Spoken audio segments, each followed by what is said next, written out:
Port of Dover plans to reclaim land to prevent queues. By Katie Austin, transport correspondent. The Port of Dover wants to build out into the sea to avoid delays when the EU's planned biometric border control system starts. The port's boss, Doug Bannister, said reclaiming some land would create more space to process passengers.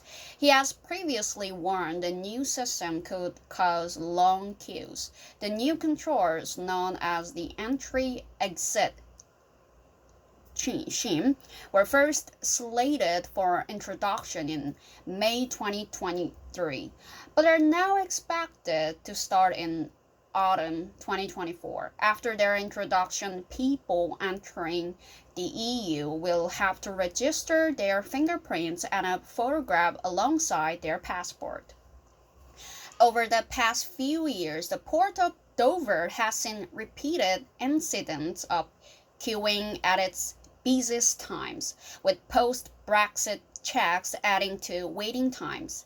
Mr. Bannister has insisted everything possible has now been done to minimize delays. This summer, with traffic numbers nearly back to pre-COVID levels, there are no prolonged problems at the port.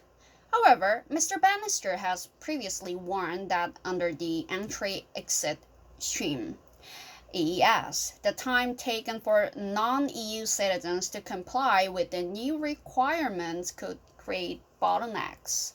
Mr. Bannister told the BBC that working with the authorities on both sides of the channel over the past year had made him more confident.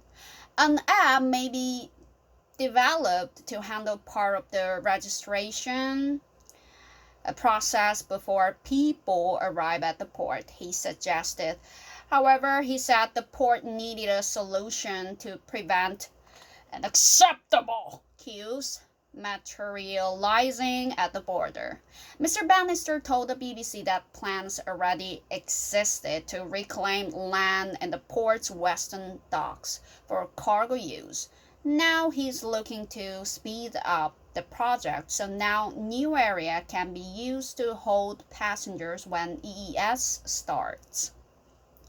This acceleration would cost an extra £2 million, with the aim of finalizing the design by the end of the year and starting work in the spring. The port is hoping the government may be able to contribute financially.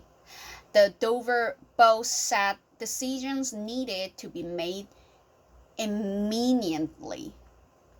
Dover is not alone in trying to avoid difficulties as a result of EES. Jan Lerike, chief executive of Eurotunnel's owner Getlink, said the change was something the business cannot mismanage, with problems not an option. Getlink is spending £100 million to create a new area where people will be able to register their data at 75 stands. Eurotunnel is also seeing traffic recover, although it is still short of pre-pandemic levels. Getlink has developed technology to process customs controls digitally. It says this now allows goods to cross the channel as quickly as before Brexit, something it hopes will attract customers. The Port of Dover says it had its busiest day since before the pandemic on Saturday 29th July, with 800 cars arriving every hour at peak times. The average wait time over the summer was 41 minutes during busy periods. It's sad. Over the summer, the port handled 1.14 million passengers traveling over to France, close to the 1.19 million in 2019.